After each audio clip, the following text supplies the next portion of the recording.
क्या खूब कहा है किसी ने कि गुरु मिल जाए तो मुक्ति मिल जाए।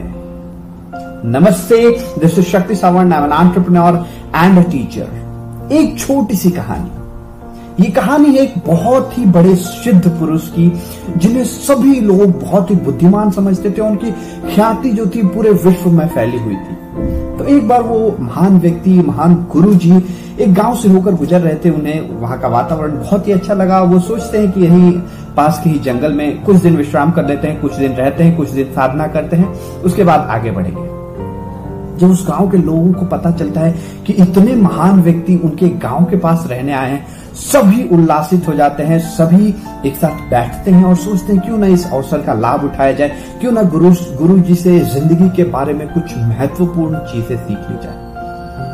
तो ऐसे जब मीटिंग खत्म होती है, लगभग 500 लोग अगले दिन गुरु जी के पास जाते हैं और सभी उनसे आग्रह करते हैं कि हमें कुछ जीवन के बारे में शिक्षा प्रदान करें। उनके उत्साह और भी बढ़ जाता है जब गुरुजी इस विषय के लिए मान जाते हैं और सभी लोगों को पढ़ाना शुरू कर देते हैं, सभी लोगों को ज्ञान देना शुरू कर देते हैं। उन 500 लोगों में ही एक बहुत ही सज्जन व्यक्ति थे जो अपने आप को भी बहुत बुद्धिमान समझते थे और उनकी एक बहुत ही बड़ी खासियत थी कि वो जानवरों से बेहद प्रेम करते थे।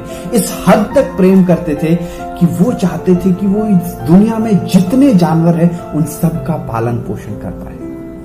खैर, उन 500 लोगों की शिक्षा प्रारंभ होती है। गुरुजी सबको सिखाने लगते हैं। एक दिन वो उन्हें जंगल की सैर कराने ले जाते हैं। जंगल में घूम रहे होते हैं। जंगल में घूमते घूमते गुरुजी उनको कुछ महत्वपूर्ण शिक्षा दे रहे होते हैं। तभी जो व्यक्ति जानवरों से बेहद प्रेम करता है, वो जानवरों में घुल मिल कर रहे होते हैं। तभी ये लोग एक सांप के इलाके से होकर गुजरते हैं। वहीं पे उस व्यक्ति को एक छोटा सा प्यारा सा सांप दिखता है।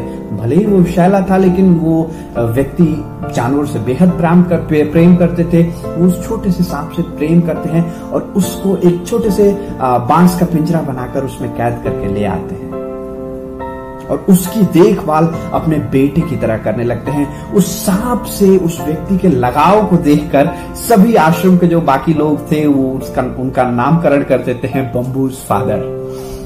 बम्बूज मतलब बांस होता है हिंदी में। बम्बूज फादर उनका नामकरण कर देते हैं। और जब गुरुजी को ये बात पता लगती है कि उनके आश्रम में कोई ऐसे व्यक्ति हैं जो एक सांप को पालन पोषण कर रहे हैं, वो भी एक विषैले सांप का, गुरुजी बिना समय गंवाए बम्बूज फादर से मिलने जाते हैं और बम्बूज फादर को बोलते हैं क्या ये सही है। बम्बूज फादर बोलते हैं हाँ बिल्कुल सही है। तो गुरुजी चेतावनी देते हैं कि ये बहुत ही घातक हो सकता है, इतना घातक कि ये तुम्हारी जान भी ले ले। तो बम्बूज फादर इस बात को नेग्लेक्ट कर देते हैं, कहते हैं कि नहीं, वो मेरे को नहीं काटेगा, वो मेरे एकदम बच्चे की तरह है, मैं उसको एकदम अपने बच्चे की तरह पाल रहा हूं, उससे बेहद प्रेम करता हूं मैं, वो मुझे कभी नहीं काटेगा और मैं इस चीज का ख्याल रखूंगा कि वो आश्रम के किसी लोगों को भी ना काटे। गुरुजी बार बार उनको समझाने की कोशिश करते हैं, वो बार बार नेग्लेक्ट करते रहते हैं। अंत में एक और चेतावनी देकर गुरुजी चले जाते हैं वहां से और अगले दिन से उनकी शिक्षा फिर से प्रारंभ हो जाती है।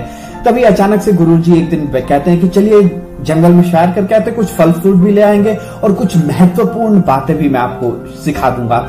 तो इस बार जब वो जंगल की सैर करने जाते हैं तो उनको वापस आने में 2 से 3 दिन लग जाते हैं। अब बम्बूज फादर बहुत ही चिंतित हो जाते हैं कि जब तक वो यहाँ पर नहीं थे उनके बेटे को किसी ने खाना पीना नहीं दिया होगा। वो भागे भागे आते हैं और सबसे पहले जाके उस पिंजरे को खोलते हैं।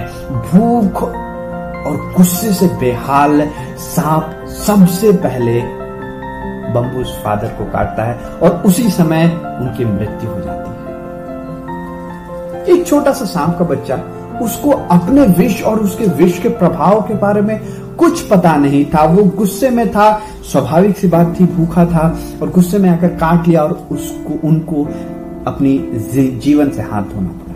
उस सांप को नहीं पता था, लेकिन उन सज्जन व्यक्ति को यह बात अवश्य पता थी कि उसका विष कितना जहरीला हो सकता है। उन्हें एक उनसे अधिक बुद्धिमान व्यक्ति ने ये सलाह भी दी थी, जिन्हें उन्होंने स्वयं, जो सज्जन व्यक्ति थे, उन्होंने स्वयं ही बुद्धिमान समझा था, तभी वो आश्रम में आए भी थे। ये छोटी सी कहानी हमें 2 जिंदगी के बहुत ही इंपॉर्टेंट लेसन सिखाती है। पहला लेसन, अगर आपके जीवन में कोई गुरु है, तो अगर हम उनकी बात ही नहीं मानते तो वो हमारे गुरु कैसे हुए? एक बहुत ही अच्छी बात मैंने सीखी थी, गुरु के प्रति समर्पण ये नहीं होता कि आपके पास कोई ओपिनियन ही नहीं रह गया, आप अपनी चेष्टा प्रकट नहीं कर सकते। गुरु के प्रति समर्पण का यही मतलब है कि आप अपने गुरु की बात की अवहेलना नहीं करते, आप गुरु को डिसोबे कभी नहीं करते। अगर कुछ गुरु ने बोला तो उसको पहले अपनाइए, उसके बाद अगर आपके विचार भिन्न है, आपको लगता है कि और कुछ हो सकता है, तब गुरु के सामने प्रकट कीजिए। ये होती है गुरु के प्रति समर्पण। ये बहुत ही अच्छी चीज मैंने सीखी थी, मेरे गुरु ने सिखाई थी और मैं इस चीज का पालन हमेशा करता हूं। दूसरी बहुत महत्वपूर्ण बात, और ये आपको जरूर सुननी चाहिए, दूसरी महत्वपूर्ण बात जो हम सीखते हैं इससे कि हमारे आसपास भी बहुत से विषैले लोग हैं, शायद हम उनसे बहुत ही करीबी रिश्तेदारी में भी हो सकते हैं। लेकिन आप एक चीज नोटिस कीजिएगा कि जब आप जीवन में आगे बढ़ने की कोशिश करते हैं या कुछ नया करने की कोशिश करते हैं, तो वही लोग हैं जो आपको नीचे खींचने की कोशिश करते हैं। जो लोग आपके हित के बारे में सोचते हैं वो आपको नीचे कभी नहीं खींचेंगे। जीवन आपका है, रिश्तेदार या फिर फ्रेंड्स आपके हैं, निर्णय भी आपका ही है कि आपको इन विषैले लोगों से दूर रहना है कि या फिर इनसे संबंध बना के रहना है, क्योंकि आप समझदार हैं, आपका जीवन है, आपको ये पता है कि उनके विष से आपको फर्क पड़ता है।